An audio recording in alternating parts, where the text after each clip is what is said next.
Bismillahirrahmanirrahim. Innal hamdalillah nahmaduhu wa nasta'inuhu wa nastahdihi wa nastaghfiruh. Wa na'udzu billahi min shururi anfusina wa min sayyiati a'malina. Man yahdihillahu fala mudilla lahu wa man yudlil fala hadiya lahu. Asyhadu an la ilaha illallah wahdahu la syarika lah. Wa asyhadu anna Muhammadan 'abduhu wa rasuluh. Allahumma salli wa sallim wa barik ala abdika wa rasulika Muhammad wa ala alihi wa sahbihi wa man sara ala nahjihi wa ihtada bihadihi wa istanna bisunnati ila yaumiddin, amma ba'du. Yang dihormati pihak pengurusan yayasan, muslimin dan muslimat, para jemaah, para pencinta ilmu, para pencinta Al-Quran dan Sunnah, Assalamualaikum warahmatullahi wabarakatuh. Alhamdulillah, syukur kita kepada Allah Azza wa Jalla. Pada hari ini 13 hari bulan 10 2024, kita teruskan pengajian kita dalam kitab Sejarah Umat Islam Dahulu dan Sekarang, di mana dalam membaca sejarah ini satu kepentingan bagi kita lah, bagi umat Islam. Kita kena tahu sejarah. Semua benda, semua perkara ada sejarah. Kalau kita belajar fiqh, dia panggil tarikh at-tashri' al-islami. Kena belajar, dia panggil sejarah perundangan Islam. Asalnya macam mana, bermula undang-undang itu macam mana. Bila kita belajar hadis, dia ada ulumul hadis, perkembangan ilmu hadis. Kemudian dalam bidang akidah pun ada sejarah dia. Asalnya kana nasu ummatan wahidah, umat itu satu je. Kemudian mari berlaku penyelewengan sehingga berlakunya penyembahan berhala selepas daripada Nabi Adam AS, sehinggalah Allah Ta'ala utuskan Nabi Nuh membenteras penyembahan berhala. Mari daripada mana? Mari daripada pemujaan kepada golongan orang-orang yang soleh zaman dia. Mana asalnya orang itu soleh? Sebab itulah kita kata sejarah ni perlu dikaji. Dalam buku kita ni, Umat Islam Dahulu dan Sekarang ni, kita akan sambung perbincangan kita di muka surat 91. Yang ada kitab muka surat 91, tajuk dia kepentingan mempelajari sejarah pergolakan akidah umat Islam. Dia panggil banyak kitab-kitab yang ditulis, macam Al-Farqu Bainal Firaq, apalagi Ibn Hazm tulis dalam kitab dia. Dan yang pentingnya, sejarah-sejarah itu memang ditulis oleh para ulama Islam. Punca berlaku perpecahan. Cuma kalau kita nak baca sejarah perpecahan tu, kena tengok yang ditulis oleh Ahlus Sunnah. Kalau baca jumpa sejarah yang ditulis oleh puak Syiah, pukul tubuh lagi tahu Husain. Jangan main. Dia akan jumpa Husain. Jadi, dan banyak sejarah. Contohnya Ibn Arabi dalam kitab dia tu Al-Awasim min Al-Qawasim, cuba memperbetulkan balik sejarah yang ditulis oleh penulis-penulis sejarah yang tidak adil. Kemudian mari pula ulama yang kemudian ni, Hukbatu minat tarikh. Ni ulama yang baru ni, dia cuba murnikan sejarah. Kita kata sangat penting para jemaah sekalian, kita belajar ilmu tentang sejarah al-firaq, kumpulan-kumpulan yang duduk dalam kelompok nama Islam. Kita selalu dengar nama tak? Mu'tazilah, Qadariyah, Jabariyah. Zaman-zaman dulu dia ada yah-yah belakang tu, Qadariyah, Jabariyah, Mu'tazilah, apa lagi? Jahmiyah. Itu semua yah-yah belaka. Mari zaman moden ni, dia tak kata gitu, dia panggil list pula. List sosialis, kapitalis, liberalis, bawah besar dia iblis. Itu paling besar sekali. Dia duduk atas dia, bapak dia duduk situ. Jadi kita, maknanya zaman sejarah tu memang berlaku. Jadi kita tengok kepentingan belajar sejarah ni, apa dicakap dalam ni. Sejak sekian lama, muka surat 91 yang ada kitab, sejak sekian lama umat Islam telah terperangkap dalam konflik dan perbalahan yang berpanjangan dalam isu berkaitan akidah mereka. Ilmu berkaitan sejarah penyelewengan akidah umat Islam merupakan asas penting untuk memahami permasalahan dan tragedi perbalahan. Dia kadang-kadang perbalahan ini bukan sekadar demonstrasi, perang sungguh. Balah bukan main kecil-kecil. Nah, sampai berlaku mati-mati, imam-imam yang besar di penjara. Contoh berapa kali dah kita sebut. Imam siapa? Imam Ahlus Sunnah. Apa nama dia? Imam Ahlus Sunnah Ahmad bin Hanbal. Merengkuk dalam penjara, dipukul. Bukannya pukul main-main, sehingga ahli sejarah kata kalau dipukul seekor gajah mati gajah. Tapi Imam Ahmad, Allah Ta'ala beri sebab keimanan dia kepada Allah, orang pukul dia tidak menjejaskan pegangan dia, tetap dengan Al-Quran kalamullah. Allah Ta'ala angkat darjat Imam Ahmad. Mana-mana umat yang datang kemudian baca sejarah ini akan sebut nama Imam Ahlus Sunnah. Imam Syafi'i dipukul. Jadi jarak imam yang tidak dipukul. Cuma kita jangan pula kata saya nak jadi imam juga kena pukul. Ya, jangan minta la tatamannu liqal adu. Nabi larang kita minta nak jumpa dengan musuh. Jangan kata saya ni nak suruh naik power sikit ni kena pukul dulu. Jangan cari pasal. Iman kita setakat mana? Allah Ta'ala uji seorang itu mengikut tahap kemampuan dia. Jadi Imam Ahmad darjat dia tinggi, tinggilah dia punya ujian. Betul-betul asyaddu bala'an al-anbiya. Orang yang paling kuat diuji para nabi sebab iman dia kuat. Kemudian mari pula para sahabat. Jadi orang-orang yang kemudian ni jangan cari pasal, kena uji lompat entah ke mana. Dia tak uji banyak-banyak pun, tak kena pukul-pukul pun, kena sampul pun cukup dah. Uji sama kita ni bukan dengan pukul, dengan sampul. Boleh faham ke tak? kena jawatan, kena apa? Jangan ada ustaz tak hari dah, kenapa? Dapat dah. Nak kata apa dia? Ini panggil ujian macam itu. Maka ilmu tentang sejarah ini perlu kita korek, kerana ia merupakan asas penting untuk memahami permasalahan dan tragedi perbalahan serta perpecahan yang telah melanda umat turun-temurun sehingga kini, dan dia akan berterusan sampai ke hari kiamat. Malangnya kebanyakan kajian sejarah Islam hanya tertumpu pada sejarah politik, dia panggil geopolitik, dan sejarah pemerintahan kerajaan Islam mengenai personaliti dan perjuangan para pemimpin, khalifah-khalifah, perjuangan orang tua orang ni.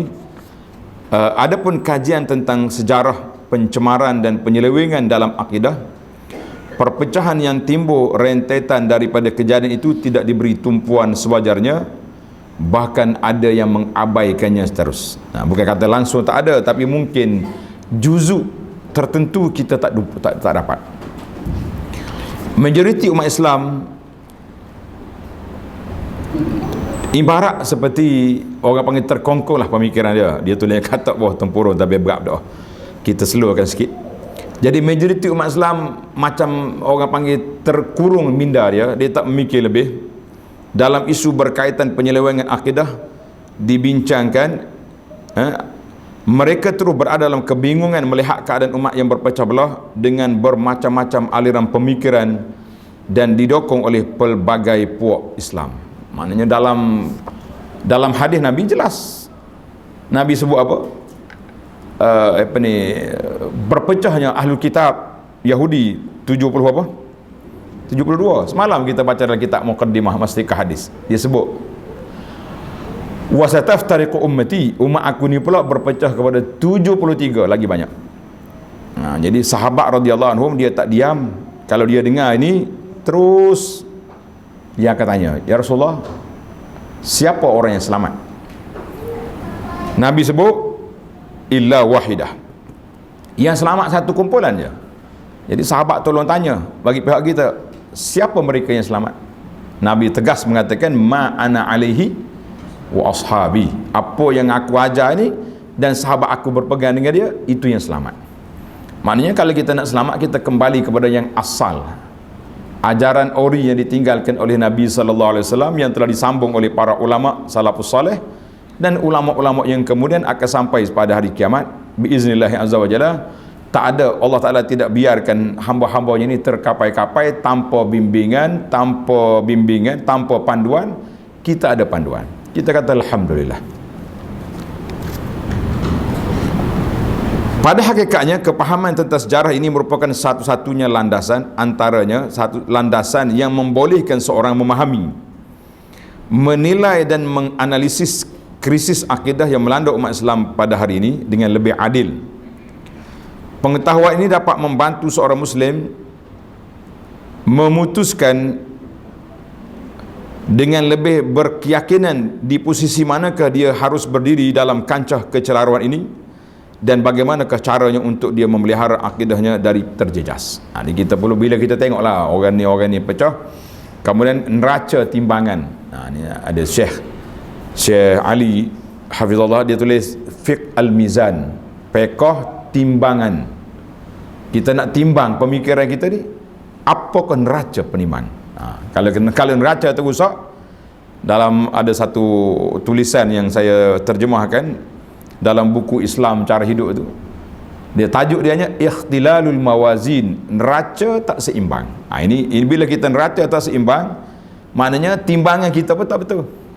Macam kita beli penimbang hak murah, muka mesti haji yang 20 riyal ke berapa tu, yang besi tu, besi kuning tu, timbang yakin dah kita tak lebih daripada 20 kilo, pergi airport 25 kilo naik. Bukan sebab timbang rusak, penimbang kita tu murah sangat, dia punya tak cukup ya, siring punya logo tak ada. Jadi akhir kali kita berkali ingat, aku timbang betul dah. Jadi orang airport kata timbang betul apa, penimbang awak rusak ataupun penimbang dia rusak. Jadi kita tak tahu siapa yang rusak sekarang. Itu dia panggil ikhtilalul mawazin. Kerusakan tu mari daripada mana? Jadi kerusakan tu datang dari mana? Masing-masing mengata, masing-masing tuduh-nuduh, penimbang aku betul, yang dia kata dah awak punya rusak. Ini Allahul Musta'an. Jadi macam mana kita nak cari mizan penimbang yang benar-benar?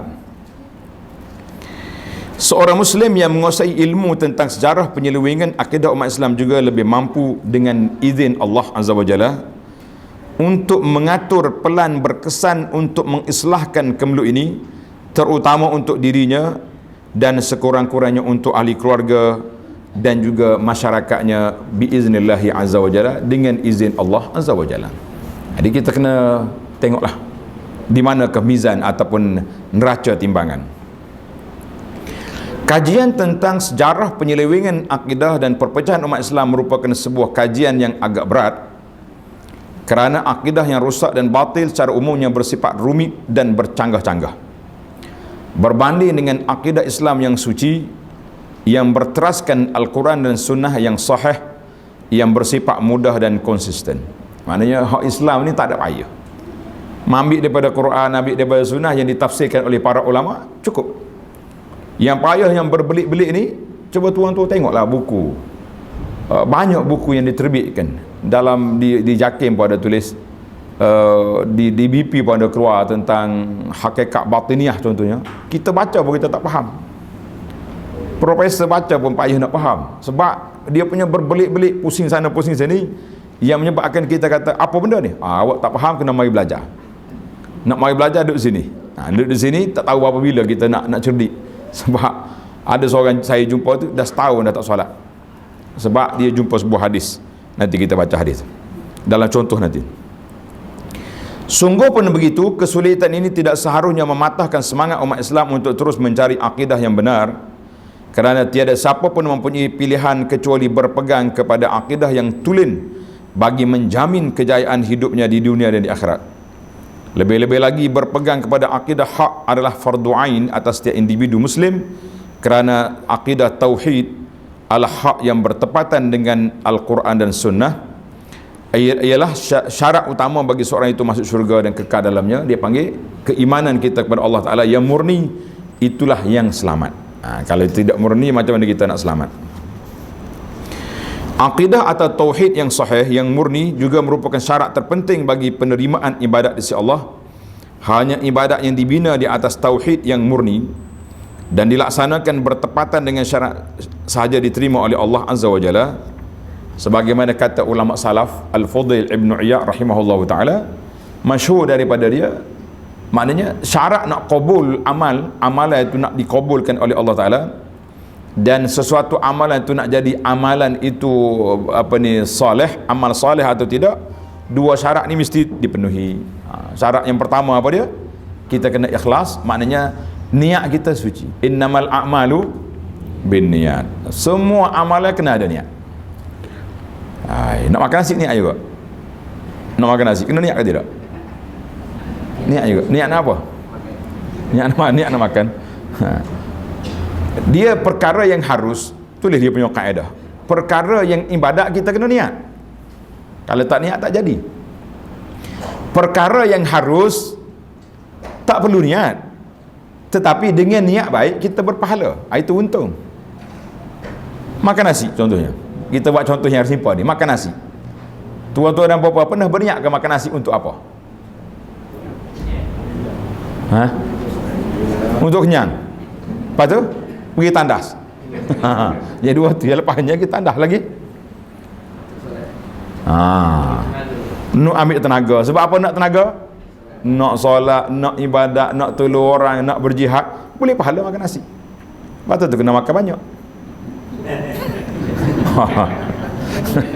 Kalau makan sikit kurang pahala dah. Itu dia panggil perkara yang harus, dengan niat baik dia jadi baik.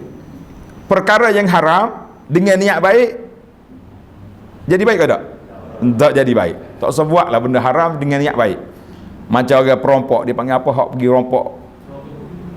Dia rompok, lepas tu dia lagi sedekah. Saya ni walaupun saya perompok, saya nak sedekah ni. Nak bagi sumbangan kepada orang miskin, orang kena banjir, orang macam mana nak buat? Betul tak betul? Tak.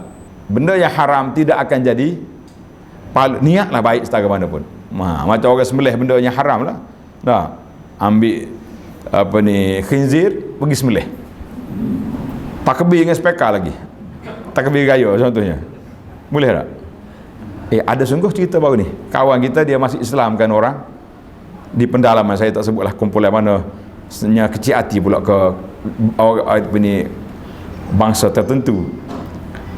Jadi bila dia istihar kita nak sembelih lembu ni untuk korban ni, 2 ekor kawan tu tarik mari khinzir. Bak satu saya panggil. 2 ekor mari. Dia kata, "You bawa apa ni?" Kita mau korban juga, ini kita sayang ni, bel-bela dari kecil lagi ni. Ajar ustaz dia nak cakap macam mana. Jadi kita panjang cerita. Maknanya benda yang haram, niat baik dia tak akan suci. Perkara yang harus dengan niat baik jadi berpahala. Itu pentingnya niat itu. Karena itulah kita kata niat ini, tulis, niat membezakan di antara ibadat dengan adat. Niat membezakan antara adat dengan ibadat. Tuan-tuan dan puan-puan, biasanya kita ni mandi berapa kali sehari? 3 kali lah minimal dah. Pagi, tengah hari, malam, petang. Tapi ada waktunya kita kena mandi, kena niat. Ada ke tak ada? Ada? Itu membeza. Kalau tak niat, jadi mandi biasa, tak sah. Sebab itu mandi hadas, dia panggil. Mandi wajib. Wanita yang baru selesai daripada haid dia, suci. Ya, orang apa ni, hubungan suami isteri yang sudah hadas besar. Ini pentingnya niat. Yang kedua, niat membezakan di antara sesama ibadat. Niat membezakan antara sesama ibadat. Tadi sebelum solat subuh berjamaah tadi, kita solat dak 2 rakaat sunat fajar. 2 rakaat. Sama ya. Yang membeza antara dua tu apa? Niat. Ia ni solat sunat fajar. Ia ni solat fardu fajar. Ke lain. Hak ni sunat fajar, ia ni fardu subuh. Macam mana? Ada juga jemaah pening, ustaz, yang mana satu ni? Solat sunat subuh ke solat sunat fajar? Macam mana kita nak jawab? Jemaah kita ni kadang-kadang happy juga kita layan dia punya soalan dah. Dia ustaz, cakap betul-betul, solat sunat subuh ke solat sunat fajar? Saya confused ni. Waktu anak rajin dulu, waktu Covid dulu, kita buka 30 soalan sehari-hari baca. Orang duduk minum teh, kita duduk jawab soalan lagi dalam bilik seorang-seorang. Masa tu lah, masa Covid ni. InsyaAllah Covid tak mari dah. Kita doakan. Baiklah, kita berpindah kepada bab 11, pola perpecahan umat Islam. Punca-punca boleh berlaku perpecahan tu mari dari mana? InsyaAllah. Mudah-mudahan kita dapat selamatkan kita dan keluarga kita daripada segala perpecahan yang berlaku ini. Biiznillah azza wa jalla. Golongan demi golongan telah muncul di kalangan umat ini ekoran penyelewengan dalam akidahnya. Hampir setiap penyelewengan kehaluan yang melampau dalam memberak-berakkan isu tertentu, sama ada melampau keras sangat ataupun ifrat cuai. Nah, dia dua ya dunia ni, melampau sangat. Kalau golongan pelampau ni biasa dia kait dengan kiri kan, golongan pelampau ni puak kiri. Kalau puak kanan golongan apa?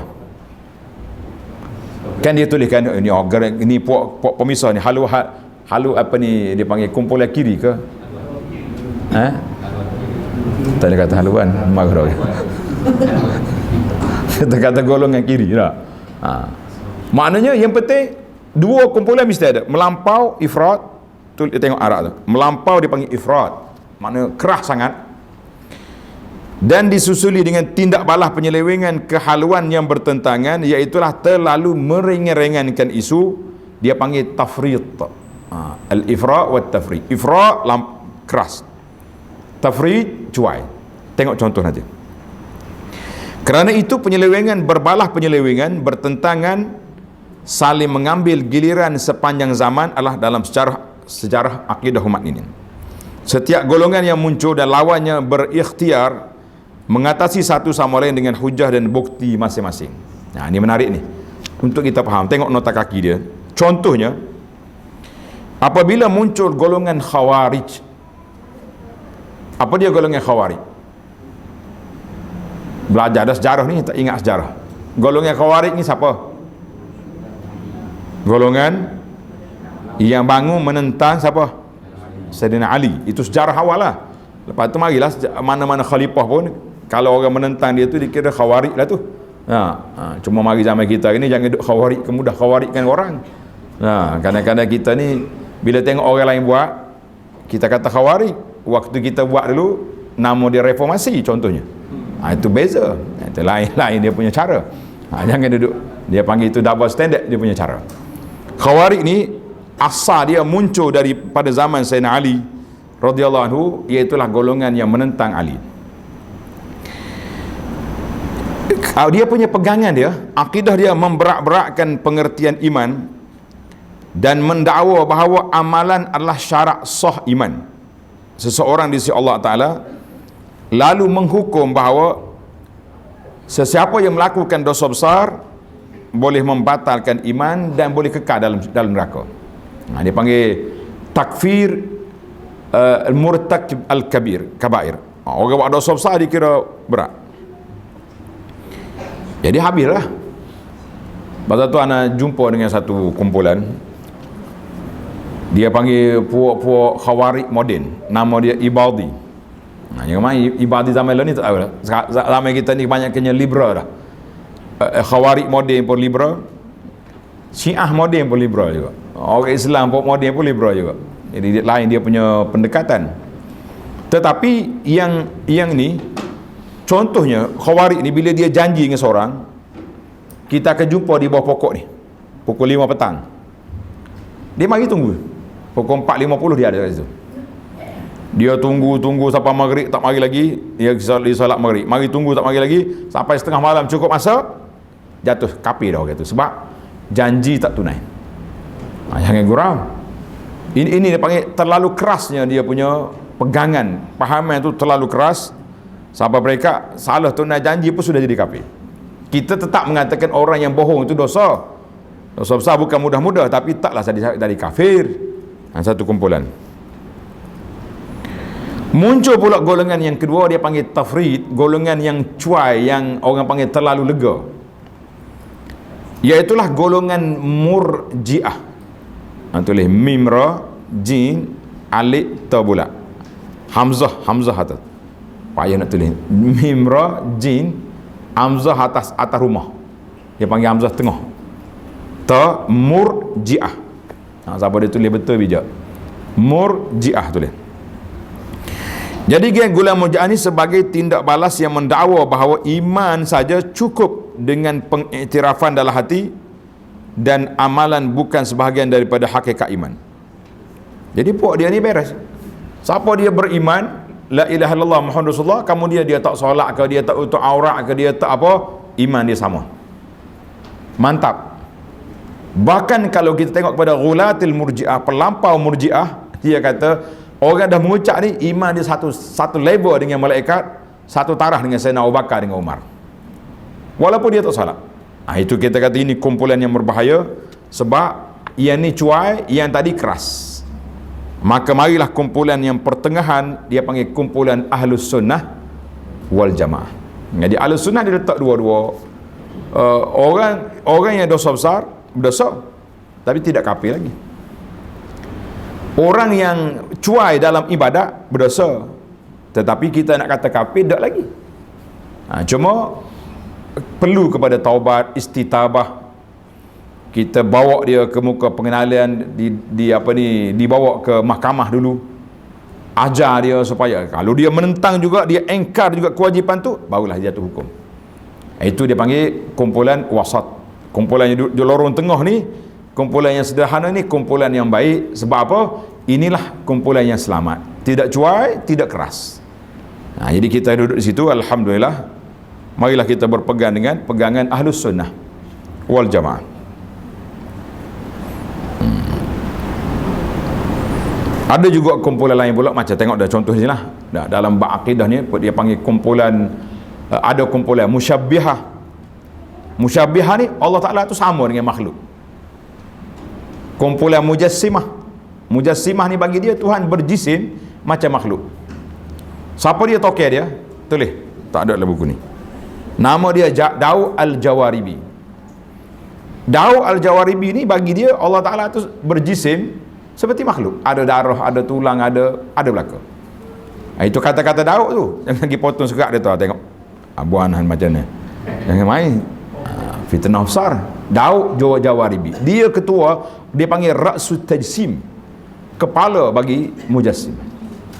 Kemudian mari pula Jaham bin Safwan dengan geng-geng Mu'attilah dia tu, sebab nak sucikan Allah Ta'ala, jangan sebut tentang sifat, takut menyamai makhluk. Jadi kita kata Ahlus Sunnah, alhamdulillah, menyatakan sifat Allah Ta'ala sebagaimana Allah Ta'ala sifatkan, menyatakan sifat sebagaimana disifat oleh Nabi SAW, kita selamat. Kita kata alhamdulillah. Ini di antara contoh-contoh yang diberilah. Terdapat lagi satu lagi fakta yang perlu diberi perhatian, iaitu apabila suatu golongan yang menyeleweng muncul, ia pantas berpecah kepada beberapa kelompok serpihan. Dia akan ada pula, puak Syiah pun ada berapa belah jenis Syiah, puak Khawarij berapa jenis Khawarij. Kena baca dalam buku sejarah umat Islam, sejarah umat Islam. Sekarang ni yang popular sejarah umat Islam, tuan-tuan boleh beli buku yang ditulis oleh Tuan Guru Haji Abdul Hadi Awang. Kita tahu setiap bincang bab politik, kita bincang bab tulisan dia dalam sejarah umat ni. Itu menarik. Sekarang ni buku tu tengah popular sekarang, tengah laris kata orang. Tengok di YouTube ada juga, di YouTube apa pula, di apa ni, di ni dalam internet ni cari buku sejarah pemikiran umat Islam, ada jual detail dia buat. Khawarij berapa kumpulan, ia ni berapa kumpulan, ada belakang dalam tu. Kalau nak baca buku lama ada. Kalau buku lama ada satu kitab yang saya ajar baru ni, nama dia Tuhfatul Raghibin. Kecil ya, buku kecil, buku kitab Jawi. Tuhfatul Raghibin ni banyak juga senarai-senarai yang dia buat senarai pecahan umat Islam itu ada. Kalau nak arak banyak lagi lah. Baiklah, biasanya bila ada pokok, dia ada ranting, ada pecahan, serpihan. Selalunya masih mengekalkan ideologi kelompok induk di samping menambah ideologi baru sendiri. InsyaAllah di akhir kuliah nanti, tajuk ni kita akan ulas secara realiti semasa melalui teks khutbah yang dikeluar oleh bahagian pengurusan masjid Jabatan Agama Islam Negeri Selangor. Orang Selangor dah dengar dah khutbah ni, laki-laki, tapi masalah perempuan tak gila, jadi kita baca sini. Nak dengar ke tak? Biasa orang nak dengar benda-benda yang menarik ni. Baik, jadi bila ada yang asal, dia akan mari induk, cabang, ranting ni akan memperluaskan lagi daripada asal dia pun syarah juga. Makin banyak, makin jauh dia punya penyimpangan. Fenomena ini menepati perkhabaran Allah Ta'ala mengenai golongan musyrikin seperti yang sebut dalam surah Ar-Rum ayat 32. Dia kalau kita baca kitab surah Ar-Rum, dia tulis 30, lepas tu 2 titik 32, Nombor ayatnya 32. 30 tu nombor surah. Ada juga jemaah kita ni, mana ni pelik ni, sekali ayat 30 pas 32. Yang mana satu? Tak 30 tu nombor surah. Nombor surah, ada setengah orang tu dia tak tulis nama surah, dia tulis 32 titik 30 32. Maknanya surah nombor 30. Tapi sebagai analah, sebagai salah seorang penulis, saya suka sebut nama surah. Duk main 30 34 kita pun tak tahu. Siapa dia hafal nombor dengan nama surah? Siapa dia hafal? Kalau hafal bijak. Nombor 1 apa? Okay, dia lagi apa? Nombor 2 3 4 5. Gagah Setakat 5 ni tu okey lagi lah. Lepas tu naik atas tu tak tahu berapa dah. Jadi kita kena ingat. Tak, itu cara penulisan. Masing-masing lah kita, masing-masing penulisan akademik. Jadi kita 30 surah 32 nombor ayat Allah Ta'ala sebut dalam Quran, a'udzubillahi minasyaitanirrajim, wala takunu minal musyrikin minal ladzina farraqu dinahum wa kanu syi'a kullu hizbin bima ladaihim farihun. Dan janganlah kamu termasuk golongan yang mempersekutukan Allah. Jangan kita masuk pokok syirik tu. Golongan yang memecah belahkan agama mereka, lalu menjadi kelompok-kelompok, setiap kelompok merasa gembira dengan apa yang ada pada mereka. Walaupun ayat ni asalnya kepada kafir, kullu hizbin bima ladaihim farihun, tapi kita pun sama jugalah. Setiap kumpulan, tak kira lah kumpulan apa pun, kumpulan NGO pun kadang-kadang sama-sama kita bergeser juga tak. Walahanya NGO ni yang buat kerja kebajikan, kerja masing-masing melengkapi. NGO ni fokus kepada pendidikan. Alhamdulillah. NGO ni pergi ke dakwah. Dakwah pula bagi dua, dakwah kepada orang Islam pada non-Muslim. Jadi masing-masing ada kepakaran. NGO ni pergi tolong orang susah, ia ni pergi buat. Jadi alhamdulillah, sebenarnya kita tidak patut berpecah. Kita semua boleh selaraskan untuk lengkap dan melengkapi. Itu sepatutnya kita. Tapi apa boleh buat, dunia nak kiamat ni, semua benda asalkan boleh berkelahi, kenapa kita nak baik? Dia punya kaedah. Dia sepatutnya, kalau benda boleh damai, kenapa nak kelahi ke? Lalu ni terbalik. Kalau boleh kelahi, kenapa nak damai? Tak fokus jadi kita. Semua isu tidak fokus. Bila sekarang ni kerajaan tumpu pada isu satu je. Cuma alhamdulillah, terima kasih kepada Jabat Agama Islam Negeri Selangor, dia fokus. Bila dia lawan JISB, dia lawan terus. 2 siri khutbah dah keluar. Khutbah yang ketiga semalam saya tak pasal. Rumah tangga. Mungkin ada kaitan dengan itu juga tu. Jadi itu dia panggil, kita kena fokus ke tajuk. Kita pun kalau bincang satu tajuk ni, kita manusia dalam grup WhatsApp ni, geng-geng WhatsApp ini, dia bukan baca. Dia panggil gila share. Dia share je tahu apa. Orang duduk mesyuarat ni dalam ni tentang satu tajuk, contohnya. Tiba-tiba dia masuk benda lain, duk jual bedok lah, jual apa. Kita kan tahu ni lari tajuk ni. Jadi kita nak share apa-apa, tengok dua orang duk bincang tajuk apa. Fokuskan satu punca, jangan tak fokus. Jadi itulah di antara kelemahan kita hari ni umat Islam. Kita bercakap atas nama kita. Sebab tu saya guna kita, bukan guna orang. Maknanya kita ni tidak fokus kepada satu tajuk, yang menyebabkan kita tidak kuat. Kita tidak kuat. Sebenarnya kuat dah sebenarnya. Betul tak? Kita ada kekuatan. Walaupun dalam kelemahan, tapi ada kekuatan. Tapi kekuatan kita tidak, bila kita tidak satu kan, dia jadi tak kuat. Sebab itulah kata orang, lidi mudah dipatah kalau satu. Tapi kalau sudah jadi satu berkas, payah nak patah dia tu. Maka di sini sepanjang sejarah kemunculan golongan yang ekstrim, sama ada yang terlalu memberat-beratkan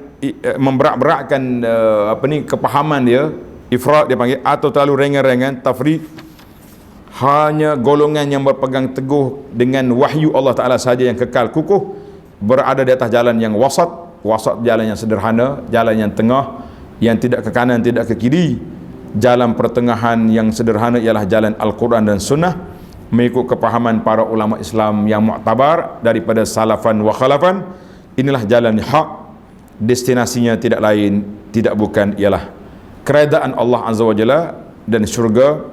Sebagaimana penegasan Allah Ta'ala dalam surah Al-An'am, surah yang ke-6 ayat 153, Allah Ta'ala sebut wa anna hadha sirati mustaqima fattabi'uh wa la tattabi'us subula fatafarraqa bikum an sabil. Tengok, wa anna hadha sirati mustaqiman, dan bahawa sungguhnya ini jalanku, jalan yang lurus. Allah Ta'ala sebut sirat satu ya, sirati satu lorong, mustaqiman lurus. Manakah jalan ni? Tadilah dalam hadis tadi, hadis perpecahan Nabi kata apa? Ma ana alaihi wa ashabi, yang aku bawa dan sahabat-sahabat aku sambung, itu je jalan yang lurus, jalan yang benar. Wala tattabi'us subula, tengok dalam bahasa Arab kata mu jangan ikut jalan-jalan. Kenapa dalam bab jalan-jalan dia gunakan jamak? Sebab jalan sesak ni banyak ke sikit? Banyak. Disesak oleh syaitan, disesak oleh hawa nafsu, disesak oleh pemikiran, macam-macam kesesatan yang berlaku. Kalau kita nak senaraikan ajaran sesat, terlalu banyak dalam dunia hari ni. Baru ni anda sebut kan, kajian sebuah buku yang diterbit di Malaysia ni, tajuk dia 60 agama ada di negara kita. 60, bukan ajaran sesat je, 60 agama, peringkat agama. Dah beli dah buku tu? Cuba tengok dalam internet, 60 agama di Malaysia. Ada jual kat mana? Ada? Jumpa dah 60 agama? Ada. Belilah buku tu kalau rajin. Kalau tak rajin tak usah belilah, beli buku tauhid, baca waktu sudah. Yang lain-lain tu kita habis ke masa. Dia kadang-kadang kita beli. Dia saya dengan penjual buku ada agak berbeza pandangan sikit lah. Penjual buku dia kata biarlah orang beli buku, tak baca pun tak apa, asal orang beli buku. Kita penulis buku dak, kita orang tak beli pun tak apa, asalkan baca. Macam mana dia nak baca kalau tak beli? Kena beli juga. maknanya penulis dia nak orang baca, penerbit dia nak dua-dua sebenarnya. Cuma kalau beli tak baca pun tak ada masalah, sebab yang penting buku dia laku. Baiklah, itu di antara perkara yang kita kena belajar. Kita pindah kepada bab yang ke-12. Setiap golongan mendakwa hanya mereka yang benar. Tadilah kullu hizbin bima ladahim farihun, siap kumpulan dia akan dikata dia yang benar, selain mereka semuanya sesat. Orang lain tak betul belaka, hak betul hak kita. Begitulah siapa-siapa pun atas dunia ni, apa yang kita belajar, apa yang kita rasa hak kita pegang, itu yang betul, yang orang lain itu tak betul. Maka kita nak tengok sebab-sebab berlakunya kerusakan itu dengan sebab dia panggil masdar ataupun masadirut talaqi, sumber di mana kita ambil ilmu. Ini pentingnya kita kena tahu di manakah sumber kita dapat ilmu. Kalau kita dapat ilmu yang rusak, maka ilmu itu punahlah, berjalan tak betul lah dia. Kalau kita dapat ilmu yang baik, yang benar, maka insya-Allah kita benar. Sama ada rujukan tak betul, rujukan mana kitab asal tu salah, ataupun kitab betul tapi pendalilan tak betul. Dia tengok tanda ni, pelajar ada kitab tanda. Dua perkara di sini. Satu, rujukan, mana sumber asalnya kita dapat salah. Dia belajar kitab komunis. Jadi komunis habis buat dia. Kitab betul, tapi pendalilan, maknanya cara kita istilah ambil daripada hadis ni, daripada Quran ni tak betul. Ana selalu buat contoh yang paling simple, yang paling mudah. Tuan-tuan boleh dengar ni, boleh bagi cerita balik korang. Cerita orang yang kahwin 9 orang. Dia berdasarkan pada apa? Berdasarkan pada hawa nafsu? Quran. Quran dalil dia. Quran ni dalil yang paling sahih. Kitab yang muktabar sampai kepada kita. Tapi pendalilan, mengambil ayat itu sebagai dalil salah. Itu jadi punca penyelewengan. Di manakah ayat salah tadi? Ayat betul, dia salah. Di mana? Allah Ta'ala sebut dalam Quran, fankihu ma tabalakum minan nisa'i masna. Kawinlah orang perempuan yang kamu nak, masna 2 orang, wa sulasa 3, wa ruba 4. Quran kata boleh 2, boleh 3, boleh 4. Dia pergi campur. 2 campur 3 berapa? 5 campur 4, tu dia kahwin 9. Dia kata aku ikut Quran. Nak kata apa dia? Itu kita serah ke pejabat agama lah buat kerjanya. Yang pentingnya pendalilan tu salah. Pendalilan salah. Quran betul. Dia kata Quran salah juga. Jangan. Ada juga kadang-kadang orang menyalahkan Quran. Dia kata Masya Allah, ada anak orang Melayu ni, dululah zaman yang dia persatuan dia kuat dulu. Sekarang ni saya tengok persatuan dia pun lemah dah. Jadi nenek-nenek habis dah buat dia tu, apa-apa belakang dah. Tak apa lagak nak bala. Dia kata apa? Allah Ta'ala sebut lidzakari mislu hazzil unsayain. Anak laki-laki boleh 2 bahagian anak perempuan dalam pusaka. Dia kata Tuhan pun tak adil. Berat tak berat tuduhan? Berat. Kalau Yahudi tuduh yadullahi maghlulah, tangan Allah Ta'ala terbelenggu sebab dia kata Tuhan bakhil tak bagi dia projek. Itu gaya Yahudi. Yahudi ni dia punya gaya dia material. Dia panggil madiyah. Jadi kerja dia nak benda. Jadi bila tak dapat benda, Tuhan bakhil. Dia tak balas dengan orang, dia balas dengan Tuhan. Ni anak-anak orang Islam pun ada juga berkelahi dengan Tuhan. Dia kata Allah Ta'ala pun tidak adil. Sebab apa tak adil? Sebab bagi pusaka tak betul. Patut kita 2 beradik samalah. Dia 1 juta kali 1 juta, ni apa dia 2 juta saja 1. Macam-macam. Jadi kita kena ingat. Punca berlakunya satu rujukan tak betul ataupun pendalilan yang salah. Ni kita bimbang ni. Pasal itulah kita belajar Quran Sunnah ni pun kita kena betul dari sudut pendalilan. Dalil kita ambil mana? Dalil kita ambil mana? Ana minggu lepas ana mengajar kitab yang Marbawi tu, Bahrul Mazi.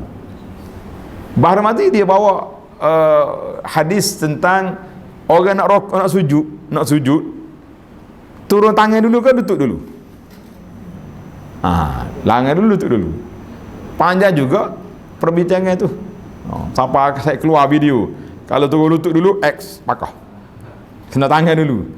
Kita kata jangan duk pangkah lah. Awak nak ambil tu buat, yang nak ambil ni buat, sebab ada keluasan dalam perkara seperti itu. Ini tak sampai dekat kelahi. Kita kadang-kadang walaupun ini ustaz ni cerita bab akidah, ustaz masuk bab fiqh. Fiqh pun balas juga. Betul tak? Bila Imam Haram datang semalam, saya tahu Imam Haram ni orang yang faqih, orang yang ada ilmu.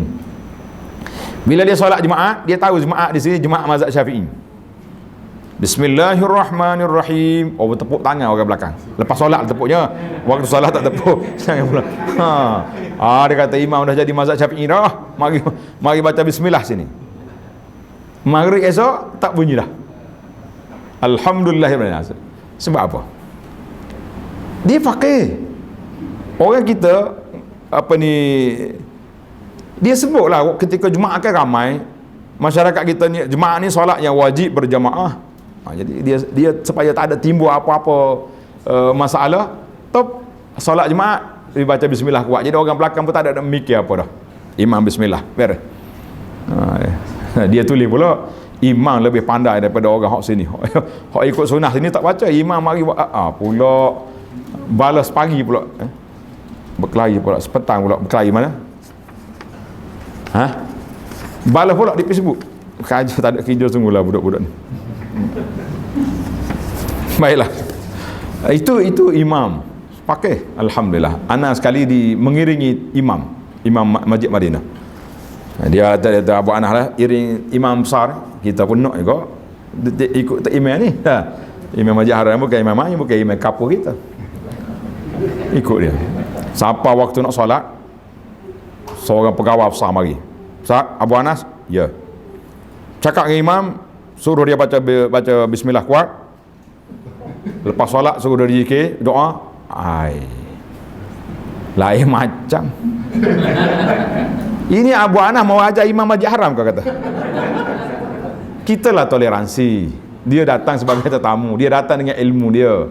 Kita pergi Masjid Nabi pun kita tak pernah hantar WhatsApp imam orang Malaysia kat belakang ni. Bacalah kunut. Tak ada pula. Bila dia mari sini, kitalah yang belajar ilmu tentang masalah khilaf-khilaf dalam masalah ini. Jadi perluaskan ilmu. Karena itulah pendekatan yang saya bawa. Alhamdulillah, ana harap ini pendekatan yang betul lah, insya-Allah taala. Jadi bila kita mengajar bab fiqh ni, kita sebut pandangan-pandangan lain supaya masyarakat kita lebih harmoni. Masyarakat kita lebih harmoni. Dia dengar. Waktu ana diberi kesempatan mengajar kitab Muniyatul Musalli dalam Radio Aikim Malaysia. Saya rasa inilah program pertama orang mengajar kitab Jawi dalam radio. Lepas itu kalau orang lain buat, cerita lain. Jadi kita baca sampai bab kunut. Saya kata saya minta izin, saya nak huraikan kunut ni dengan penuh harmoni. Kenapa mazhab Syafi'i baca, kenapa mazhab Hambali tak baca, bila kita pergi Mekah tak baca, macam mana kita nak baca? Kan menarik soalan tu. Masa tu ramai dengar, pembesar-pembesar dengar. Itulah punca menjadi sebab ana datang ke Kuala Lumpur setiap minggu, setiap bulan ni, sebab Syekh jemput kita mengajar kitab yang sama di masjid. Kita kata alhamdulillah. Yang mana orang yang berfikiran tenang, mempunyai kedudukan, dia dengar, dia kata ini cara yang betul harmoni. Boleh ya nak kelahi. Nah, tuan-tuan, oleh kerana kita macam ni, kalau pergi Mekah, subuh jangan solat di Masjid Haram sebab imam tak baca kunut. Ada juga orang cerita, dia kata ada kumpulan ni, subuh dia tak solat, dia solat di bilik dia sebab tak baca kunut. Itu punca. Jadi kita baru mukadimah bab ni, tak masuk-masuk lagi ni. Masalah pendalilan ni kan. Jadi pentingnya para jemaah sekalian kita belajar ilmu sejarah, dia panggil sejarah al-adyan wal firaq wal mazahib. Tujuan kita belajar ni bukan nak kelahi, bukan nak tunjuk pandai, tujuannya nak membuka ruang perbincangan supaya masyarakat bila dia dengar, dia harmoni. Oh gini. Baiklah. Ana ikut kursus muzakarah haji dulu. Masa tu Datuk Asal jadi pengurusi bimbingan. Dia kata dia jumpa satu kes orang ni tak nak ikut muzakarah. Muzakarah ni ajar kita belajar kalau pergi Mekah baca wuduk yang mazhab yang tak batal wuduk sentuh perempuan tu. Yang pakcik ni kata tak, dia tetap Syafi'i, muzakarah dia tak mau pakai. Inilah ifrat wa tafriq ni. Katanya dia masuk tawaf 8 kali tak pas. Masuk batal wuduk, pusing balik. 8 kali. Cukup 8 kali dia letih dah. Orang lain sudah tahu dengan sa'i dia duduk mai pusing ambil wuduk. Dia pun bagi tahu pada orang penjaga tu, gini lah, apa-apa selepas pada yang ke-9 ni, siapa dilanggar aku kira laki-laki semua. Siapa dia langgar, laki-laki, tak kira. Jadi dia letih penat dah lah. Jadi bila dia berjalan, makcik kan, orang negara lain kan, tangan duk kaiwa-kaiwa, tak pakai stoking, mari tepuk atas belakang dia. Perempuan tu, jatuh. Mana ada mazhab kerah kepala lagi ni? Kalau kita berpegang dengan pandangan tadi, majoriti ulama tak batal wuduk, kan tenang. Ni orang panggil mazhab, ada mazhab pak pun tidak, mazhab kerah kepala nama dia.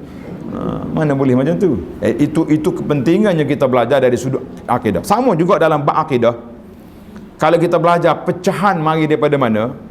Mari nak timbulnya Khawarij, kita tahu punca sebab.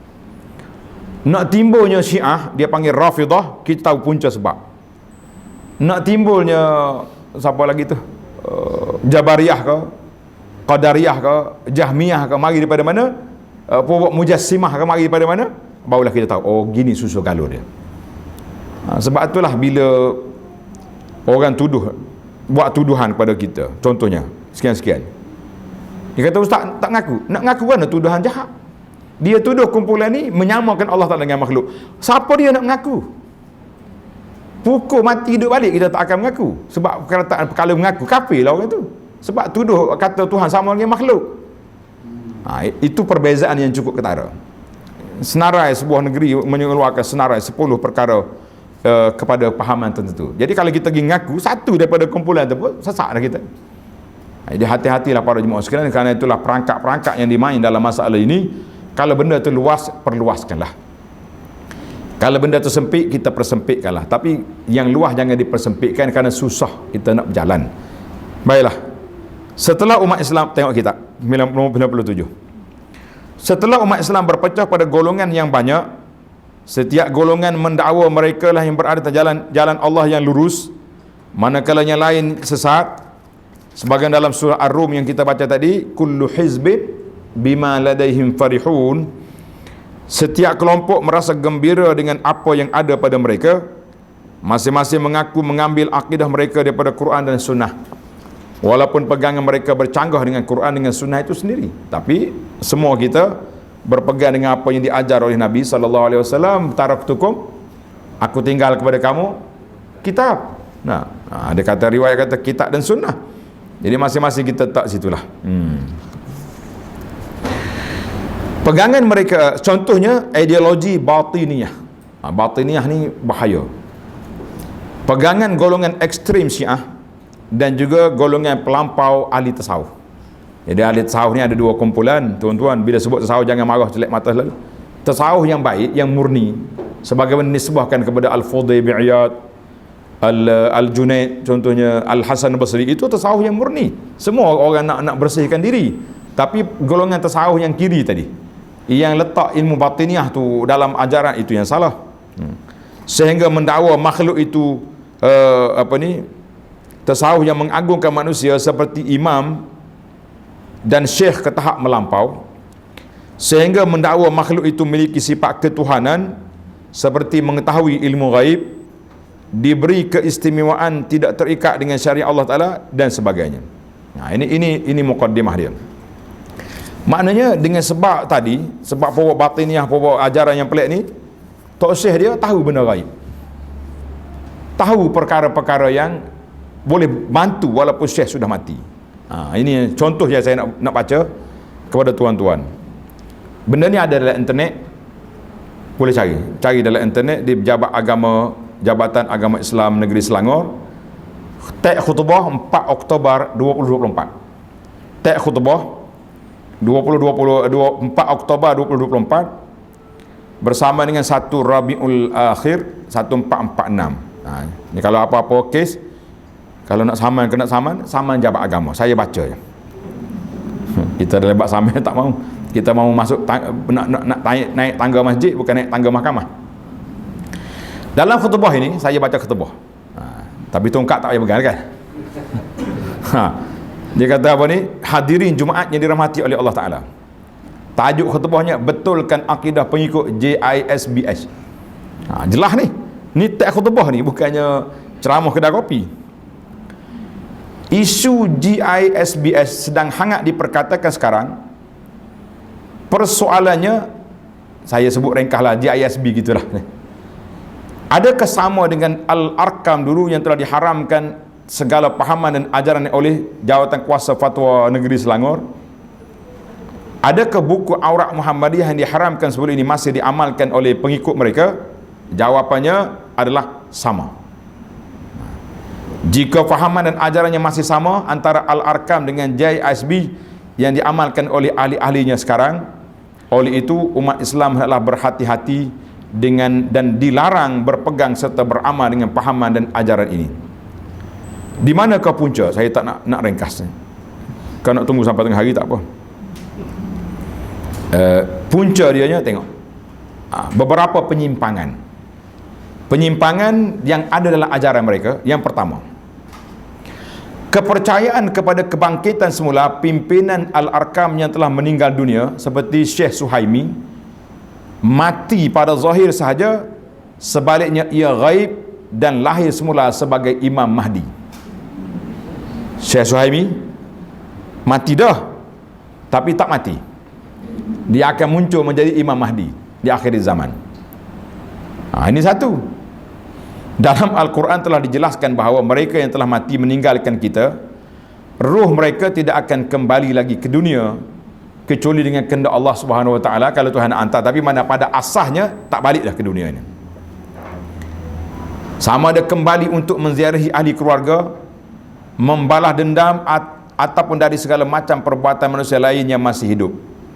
Sama ada roh itu dalam keadaan baik atau buruk. Tak ada roh balik balas dendam, tak ada. Itu dalam cerita drama apa tak tahu, saya pun tak tengok. Ada tak pek peluk ni? Ada. Kalau ada adalah, kalau tak ada jangan kata marah orang. Maknanya bagi dia, Tok Syekh yang sudah mati boleh balik, hidup balik. Akan jadi Imam Mahdi. Hebat tak hebat?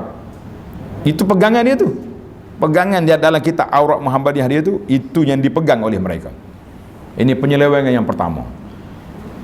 Sambil-sambil duduk cara hari apa, kita ada juga ni mari bulan Ramadan tersebar dalam poster, dalam WhatsApp group, ruh balik pada bulan Ramadan. Ada ke tak ada? Pernah sebar juga. Bulan Ramadan orang tanya, "Ustaz, betul ke ruh balik ni? Ada video ni, ada ni." Kata dia, "Baliklah tengok puak-puak mu kita tarawih ke tak?"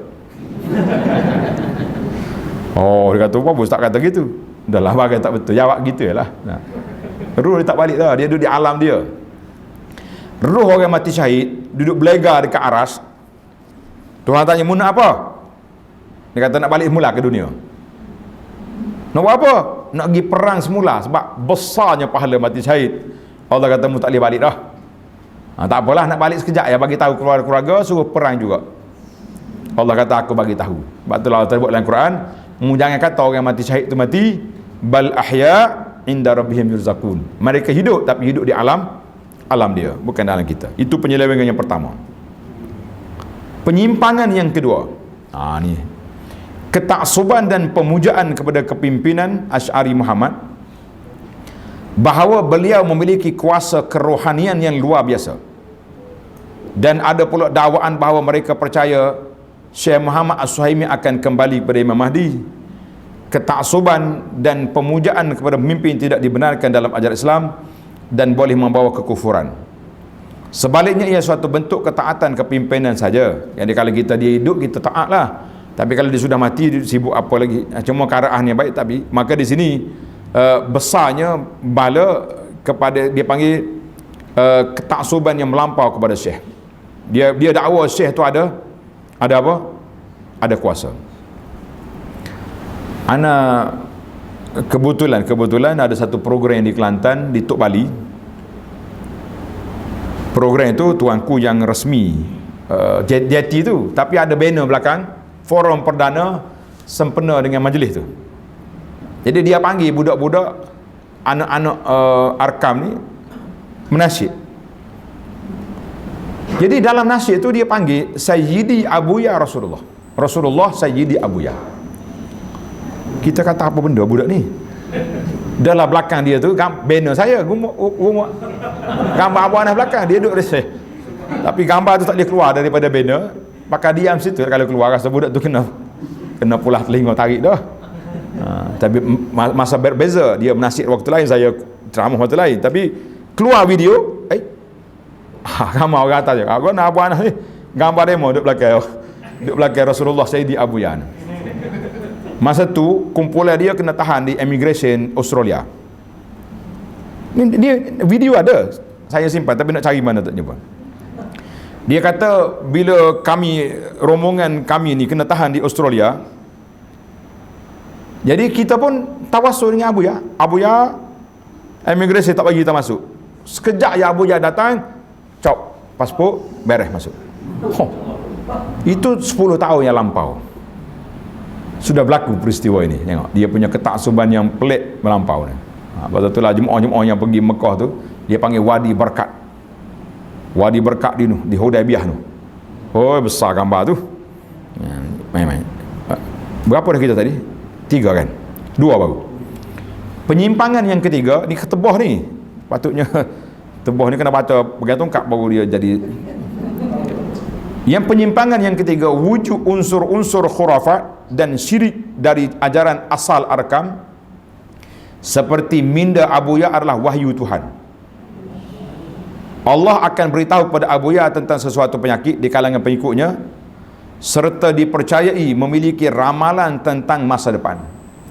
Waktu anak budak-budak dulu, popok dia duk ramal umur dunia ni 5,000 tahun. 5,000 tahun daripada Nabi Adam tu sampai ke kiamat.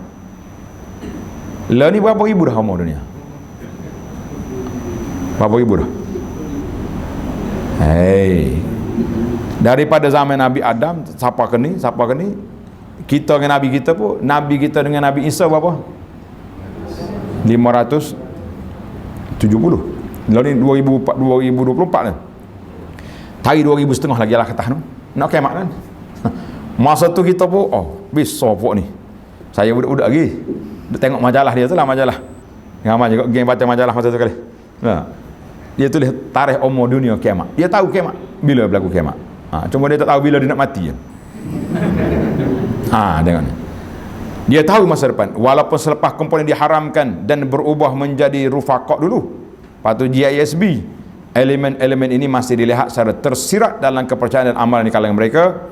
Maka dalam Islam, syirik dan khurafat adalah dosa besar yang paling besar. Berat lagi je.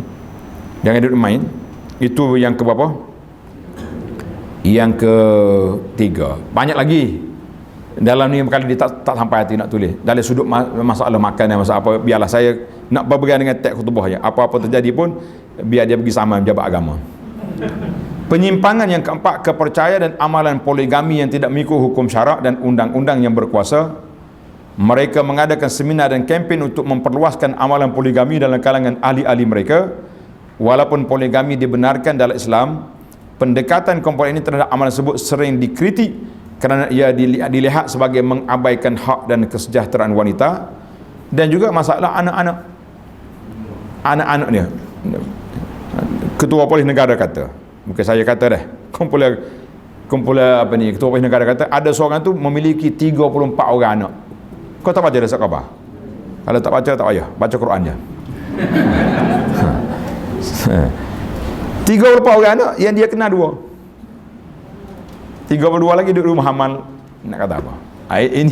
Ini semua laporan-laporan daripada pihak berkuasa agama. Alhamdulillah, kita kata itu mudah-mudahan Allah Ta'ala berilah rahmat dan juga beri pertolongan kepada sahabat-sahabat kita yang telah membongkarkan isu ini yang telah membarah begitu lama. Dan sampai hari ini pun sebahagian orang masih lagi tak percaya. Walaupun khutbah bersiri dah keluar, masih lagi tak percaya. Dia kata ni nak menghapuskan ekonomi umat Islam. Ekonomi umat Islam apa? Ana 3 tahun yang lepas nak dengar cerita ke nak balik dah? 3 tahun yang lepas saya pergi ceramah di sebuah masjid. Saya tak sebutlah nama masjid ni. Depan masjid tu ada restoran. Inilah kumpulan ni. Waktu kita ceramah terpenuh geng-geng piyah tinggi duduk sini. Dia kata pelik dia ni mari dengar aku ceramah. Sekala dia orang tak suka kita. Rupa-rupanya dia taja makan lepas pada ceramah.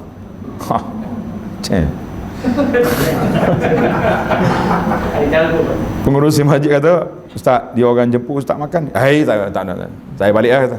Tapi kita nak kata puasa pun malam, kuliah maghrib. Kalau puasa kalau tengah hari boleh kata kita puasa lah, sabarlah. AJK lah pergi makan, tapi pergi jugalah. Pergi pun AJK ketua pengurusi masjid dia perasan. Dia kata Ustaz duk tunduk, nak ambil gambar apa tak mau, duk makan sayur je, tak makan benda lain. Dalam sayur selamat kot ni. InsyaAllah. Dalam sayur selamat. Ada juga air tu. Berilah kelonggaran sikit, jangan.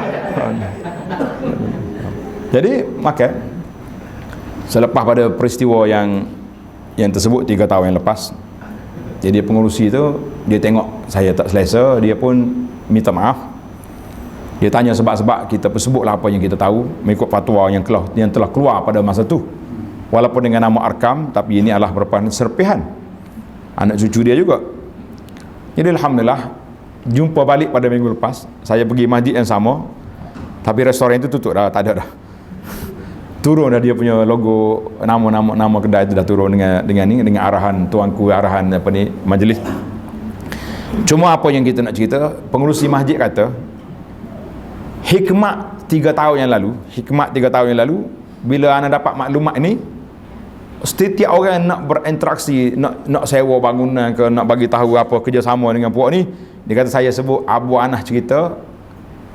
Jadi maknanya nama kita dikut 3 tahun yang berlalu, tahun ni barulah Allah Ta'ala dedahkan benarnya apa yang kita cakap. Alhamdulillah. Itulah pasal itulah kata orang-orang yang tahu iza sakata alul haqqi, bila orang yang tahu diam, orang yang batil dia ingat dia betul dah. Itulah bahayanya para pendakwah terlalu berlunak-lunak dengan orang-orang yang buat benda khurafat, benda yang ni. Sebab bila kita diam, orang ingat betul dah tu. Betul tak? Oh betul dah. Ustaz tak kata apa. Awak ambil mana ni juru make up anak awak ni? Make up pondan kan? Dia kata dia ni kat rumah Pak Haji pun ni, Ustaz makan situ juga sekali dengan dia. Tak tegur pun. Besar bala Ustaz ni. Jadi alhamdulillah selepas daripada 3 tahun, rupa-rupanya nasihat kita tu memberi bekas kepada jawatankuasa masjid, dan mereka juga telah nasihat kepada orang lain. Sekarang ni terserlah banyaklah pendedahan yang dia dedah yang kita pun tak tahu. Dari sudut interaksi muamalahnya, dari sudut sewa menyewa, biarlah itu kita serahlah kepada pihak yang bertanggungjawab. Kita tak usah menambahkan benda yang sudah keruh kata orang. Cuma kita berdoa, Allahumma arinal haqqa haqqa warzuqna attiba'ah. Ya Allah, tunjukkan yang benar tu benar, berilah rezeki kami ikut. Wa arinal batila batila warzuqna ijtinabah. Ya Allah, tunjuklah kepada kami yang buruk tu buruk, yang batil itu batil, dan rezekikan kami dapat menjauhinya. Banyak doa supaya Allah Ta'ala cerahkan dada kita, lapangkan hati kita, cerahkan hati, lapangkan dada untuk menerima Islam yang benar ni. Buku sejarah ni kita baca. Tadi bukunya saya sebut tadi, nama dia apa ni? Ideologi Umat Islam, kan? Yang Tok Guru Haji Hadi tadi. Sejarah pemikiran ada dalam Shopee ada. Tuan-tuan belilah, tengok pecahan-pecahan. Kalau nak baca sejarah lah, ya, kalau tak nak baca sejarah, kita tak usah baca sejarah, kita baca kitab-kitab tauhid yang untuk menguatkan akidah kita, mungkin lebih bermanfaat. Tapi untuk pengkaji, dia kena baca. Untuk orang mengaji yang tak ada masa, tumpukan belajar untuk mantapkan akidah, itu lebih bermanfaat insya-Allah. Tapi kata orang, penyakit kena tahu. Karena itulah usira, dinukil daripada Sayyidina Umar radhiyallahu anhu, mengatakan bahawa la tanqudanna ural islami urwatan man nasha'a fil Islam la ya'riful jahiliyah. Simpulan ikatan keimanan ni akan terurai, terungkai satu demi satu bagi anak-anak muda yang membesar dalam Islam. Dia tak kenal jahiliyah. Mana dia tak tahu. Saya tengok masyarakat semua buat, dia panggil arus perdana, semua orang buat belaka. Apa takkan saya salah? Ini mengaruskan perdana ataupun menormalisasikan maksiat dan khurafat, ini bahaya. Jadi marilah kita para pendakwah, imam-imam, tuan-tuan guru, tegurlah kalau ada benda-benda yang boleh menjuruskan kepada khurafat dan kemungkaran dalam masyarakat, sebab benda ni bahaya.